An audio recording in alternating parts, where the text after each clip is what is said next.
चाहे आप कहीं भी एग्ज़ाम दे रहे हैं, कंपटीशन वाला एग्ज़ाम है, रेलवे है, बैंकिंग, एसएससी, ऑनलाइन ऑफलाइन जो भी आप एग्ज़ाम दे रहे हैं, एग्ज़ाम के प्रेशर को हैंडल करना बहुत ज़रूरी है और time management is very very important. अगर आप टाइम मैनेज नहीं कर पाइएगा तो सवाल छूट जाएगा, टाइम ख़त्म हो जाएगा। ठीक है, काफ़ी लोगों की शिकायत यही होती है एग्ज़ाम के बाद कि सर टाइम ही नहीं मिला। बाद वाला तो 20 क्वेश्चन हम देख ही नहीं पाए, 20 क्वेश्चन मेरा छूट गया डायरेक्ट। हम तो 50 क्वेश्चन तक पहुँचे थे और टाइम ख़त्म हो गया, कंप्यूटर बंद हो गया, सबमिट हो गया। ऐसा प्रॉब्लम आपको होगा, तो टाइम को मैनेज करना आपके लिए वेरी वेरी इंपॉर्टेंट। अगर आप टाइम मैनेज कर लिए तो एग्ज़ाम में आपको मज़ा आ जाएगा। देखिए, तो सबसे पहला काम ये करना किसी भी एग्ज़ाम में, चाहे आप 12 का बोर्ड एग्ज़ाम दे रहे हैं, चाहे आप 10 का बोर्ड एग्ज़ाम दे रहे हैं, चाहे रेलवे, बैंकिंग, एसएससी या कोई भी कम्पिटिटिव एग्ज़ाम दे रहे हैं आप, चाहे नौकरी के लिए, जॉब के लिए एग्ज़ाम दे रहे हैं, किसी के लिए भी दे रहे हैं, सबके लिए सेम पैटर्न होगा। जब भी कभी आपको क्वेश्चन पेपर मिले, चाहे ऑनलाइन हो चाहे ऑफलाइन हो, आपका एग्ज़ाम का टाइम शुरू होता है, आपको लगाना है पहला राउंड, फर्स्ट राउंड। 3 राउंड आपको लगाना है। देखिए 3 rounds very very important. Discussion यहाँ से स्टार्ट करें। 3 राउंड्स आपको लगाना है, 3 राउंड। पहला राउंड आपको लगाना है, इसमें नो पेन एंड पेपर, ना ही पेन का इस्तेमाल करेंगे ना ही पेपर का इस्तेमाल करेंगे। आपको जो है वैसे सवाल को टच करना है जिसमें बिना पेन बिना पेपर के साथ क्वेश्चन सॉल्व हो जाता है। जैसे आपसे पूछा कि बताओ दिल का क्षेत्रफल क्या होगा, पाया इसमें क्या कोई पेन और पेपर लगाने की जरूरत?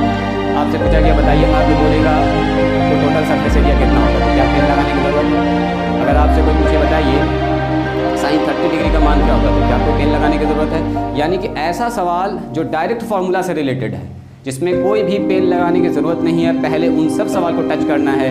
यानी कि आपके पास ऐसा OMR शीट रहेगा, उसमें 120 क्वेश्चन रहेगा, कभी 100 क्वेश्चन रहेगा अपने अपने हिसाब से। तो अगर आपके पास ऐसा OMR शीट है तो आपको ऊपर से पढ़ते चले जाना है क्वेश्चन को। ये OMR शीट रहेगा और आपके पास क्वेश्चन भी रहेगा, तो क्वेश्चन को आपको ऐसे पलटते चले जाना। देखा 1 नंबर, अच्छा ये आ रहा है, बना, नहीं आया छोड़ा, 2 नंबर पढ़ा, 3 नंबर पढ़ा, 4 नंबर पढ़ा, क्वेश्चन पलटते गए।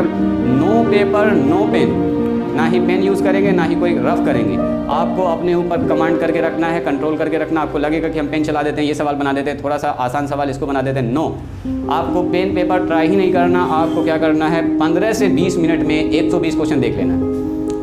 विदिन 25 मिनट्स और 20 मिनट्स आपको करना है 1 से लेके 120 तक पहुँच जाना आराम से।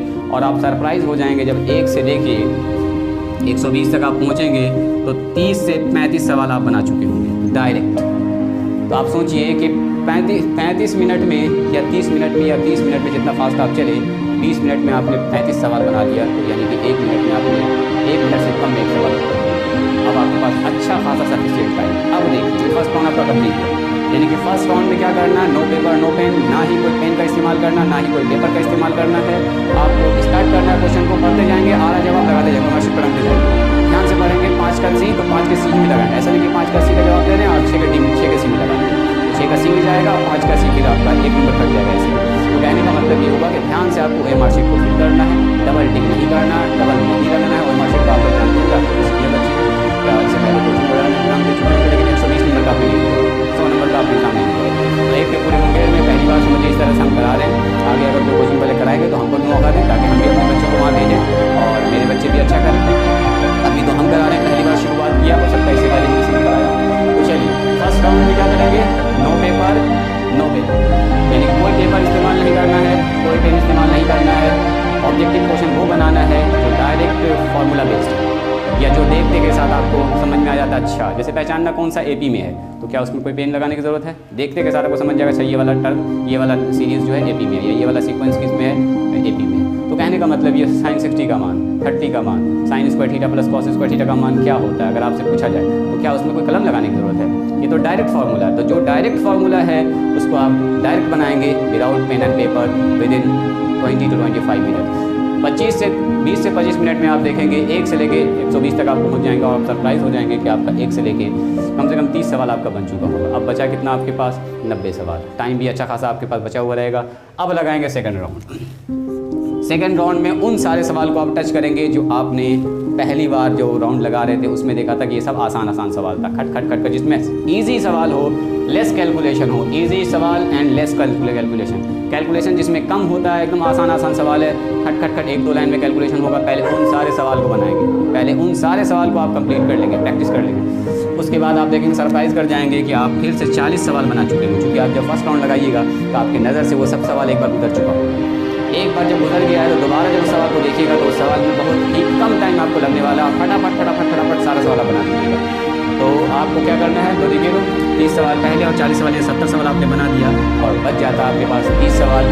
अगर 100 मार्क्स का एग्ज़ाम दे रहे हैं आप, और अगर 120 का हमारे यहाँ एग्ज़ाम दे रहे हैं, तो आपके पास 30 और 20 50 सवाल बच रहा है। अब उन सारे सवाल को टच करना है जो थोड़ा सा आपको हार्ड लग रहा है, जो थोड़ा सा अच्छा खासा कैलकुलेशन है, जो थोड़ा सा घुमाया फिराया गया है, तो आपको भी घुमाना फिराना है, आपको भी अच्छे से भी जवाब देना है उसको।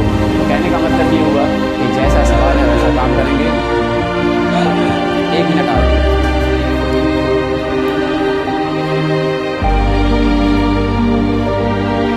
हाँ जी, चलिए। तो हम क्या बता रहे हैं, असल में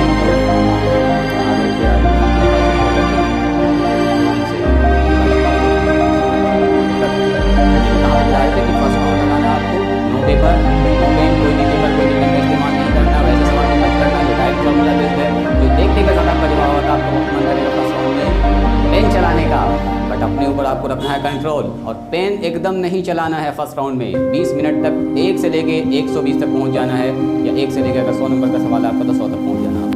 नेक्स्ट आपको क्या करना है, जब सेकंड राउंड होगा तो उन सारे सवाल को टच करना है जो आप फर्स्ट राउंड में देखे थे कि तो हल्का सा कलम चलाएंगे तो बन जाए, जैसे sine 30 plus sine square 60 degree का मान पूछ दिया, अब मान रख के थोड़ा सा स्क्वायर करके मान आपको निकालना पड़ेगा। तो अब उन सारे सवालों को आपको क्या करना है, टच करना है, ठीक है। तो सेकंड राउंड में इजी सवाल, लेस कैलकुलेशन जिसमें आ रहा है, ज़्यादा कॉम्प्लिकेटेड सवाल नहीं है, ज़्यादा दिमाग नहीं लगाना पड़ रहा, उन सारे सवालों को टच करेंगे, ठीक है। थर्ड राउंड में बचे हुए सारे सवालों को आप टच कर देंगे, जो आ रहा है उसको भी कोशिश करेंगे, जो नहीं आ रहा उसको भी बनाने की कोशिश करेंगे। अब आपके पास कोई ऑप्शन नहीं है, कोई चॉइस नहीं है। इस तरह से अगर आप सवाल को अटैम्प्ट करेंगे, क्वेश्चन को अटैम्प्ट करेंगे एग्ज़ाम हॉल में, अगर आप एग्ज़ाम देते हैं तो टाइमिंग का इशू नहीं होगा। जो सब लोग कहते हैं सर टाइमिंग नहीं बचा, टाइमिंग खत्म हो गया, ऐसा आपके साथ मामला नहीं होगा। इस स्ट्रेटेजी के साथ, इस प्लानिंग के साथ एग्ज़ाम ले जाइए, यहाँ भी वहाँ भी, और चाहे आप नौकरी के लिए रेलवे, बैंकिंग, चाहे SSC की तैयारी करते हैं उसके लिए, सबके लिए उम्मीद करते हैं आपको ये वीडियो काफ़ी हेल्प करेगा। जो लोग एग्ज़ाम दे रहे हैं ये वाला मैथ वाला, तो वो इसमें शामिल होंगे ही, और जो लोग फॉर्म कर रहे हैं अपनी तैयारी में लगे रहिए। अपने दोस्तों को बताइए कि इस तरह का आपको होगा, इस तरह का काम होगा, आपको शामिल करिए। जो लोग शामिल होंगे उनको फ़ायदा होगा, ये तो गारंटी 100%।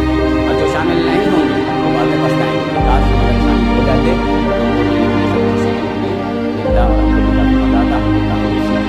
नहीं शामिल होंगे, जाके फाइनल एग्जाम वो गलती हमेशा के लिए आपका सेव होते रह जाएगा।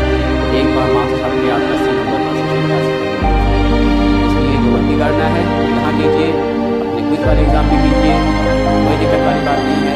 वहाँ भी मार्क्स दिए, वहाँ के सवाल में आपको कोई मिस्टेक नहीं। अब ये एग्ज़ाम होने के बाद इसका रिजल्ट होगा, 4 फरवरी को चुके हम एग्ज़ाम दे रहे हैं, 16 फरवरी से आपके 12th मैट्रिक का एग्ज़ाम शुरू हो रहा है। तो एग्ज़ाम ध्यान से दे के आप आइएगा। एग्ज़ाम के बाद आपका इसका ठीक है, एग्ज़ाम के बाद आपका इसका रिजल्ट होगा। डेट वगैरह अभी कुछ फाइनल नहीं किया है, जैसे एडमिट कार्ड पर भी अभी मैंने कुछ एग्ज़ाम सेंटर नहीं